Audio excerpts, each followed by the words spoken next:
Well, we're with Jacob Glanville, the Distributed Bio CEO. Jacob, thank you so much for this time. I know it's real busy these days, and actually you can recognize him too from the documentary Pandemic that most of us have seen by now. Jacob, I know 20 labs and more are working on a vaccine or a cure for the COVID-19. What is your approach? Sure. So first off, thank you for taking the time to speak with me. I'm glad to take these moments just to get some of the information out. I think if people are informed, then they're more prepared and they're more likely to be confident and not scared. So my laboratory is one of the many groups that are working on a medicine. What we're doing is making an antibody therapeutic. You can think of that like a vaccine, except that with a vaccine, you inject little pieces of the virus, and then the person's body responds to that over 6 or 7 weeks to make antibodies, and then that person could be protected. What I'm making is I'm skipping that whole process, and I'm just creating the antibody directly. So we inject that into the person, so that person is protected within minutes of receiving the injection. Will that reverse the damage that it could be happen in the lungs, for example? Yeah, so like a vaccine, for instance, you can't give to a patient because if the vaccine takes 7 weeks to work, by the time you give them a vaccine, by the time the vaccine would do any good, they either are already recovered or they have died. Whereas with an antibody, you give it to a patient, within 20 minutes, it's in their body and it can protect and neutralize the virus. So it's a treatment you could give to patients to cure them. It's also a treatment you could give to doctors and nurses, and you inject them with the antibody, and the antibodies last a long time. For like 8 weeks, 2 months, they'll be in your body and they'll protect you so you don't get sick. Sounds like magic, but how long until this could be ready for a population? So the reason that I chose an antibody was I knew we were rushing to find a cure. And we need a cure both to protect our families, our health, but also our way of life and our global economy. It's very important that we have a new medicine because it's so infectious. Vaccines are important, but I thought they were going to take too long to be helpful for the world right now because we're estimating 18 months. So the end of 2021, maybe even 2022 before a vaccine would be ready. An antibody you can produce much faster. So what I did in January is I started engineering old anti-SARS antibodies. So these are antibodies that recognize the SARS virus from almost 20 years ago. These are great drugs. If you ever needed to treat SARS, these things would be the medicine.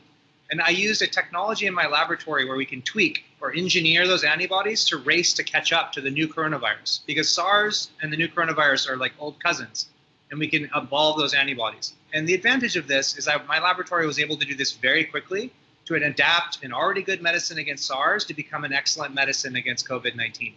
So we are done with our engineering in the next few weeks. So the week of April 13th, we're done. We're sending our antibodies to the military in the United States, US AMRID. They're going to test it to see how potently it neutralizes the virus, both COVID-19 causing CoV-2, as well as the SARS virus. At that point, we start doing safety and scale up, and we could, assuming we can process red tape and assuming the manufacturing goes smoothly, we could run a human study in the summer that would give us enough information to tell us if the drug is working. Then, if the drug is working, we could begin releasing it to the larger human population through something called compassionate use, which says that if it's evidence that this is working well and it's safe, there's no other good medicine, you can start releasing it to hundreds of thousands of people even before you complete the additional normal medical trials. So this, by my estimation, is the fastest way we can get a medicine as soon as possible to treat the population, because right now there is no medicine for COVID-19. Yeah. So in that case, in order for it to get to Latin America, how long do you think it will take? Would that be the same time? So by September we could have it? Yeah, our objective is to have it to all human populations by September. There's a couple of things need to go right. There's technical things on the science side, but there's also just a lot of paperwork. And so red tape that we're trying to go as quickly as possible. But yes, our objective is to make everybody have access to it as quickly as possible. The nice thing about compassionate use protocols is that individual nations can just choose to accept the compassionate use protocol, which means there aren't the same types of limitations on distributing a medicine globally. It just becomes the question of how can you produce enough to reach everybody who needs it. Sure. And then actually related to that, what would be the cost of it? Would it be affordable to just anybody or any government? So what the world should do right now is that governments should pay for this and we should release it at cost. So that is the the cost to the global economy is such that governments should chip in together and they should just pay for massive vats of the material. Now, this is assuming, look, in the summer, this needs to protect patients, right? Assuming that it works in patients and that they get better, then government should pay for very large production of this, and we should be able to distribute it at cost to all the citizens of the world who need it.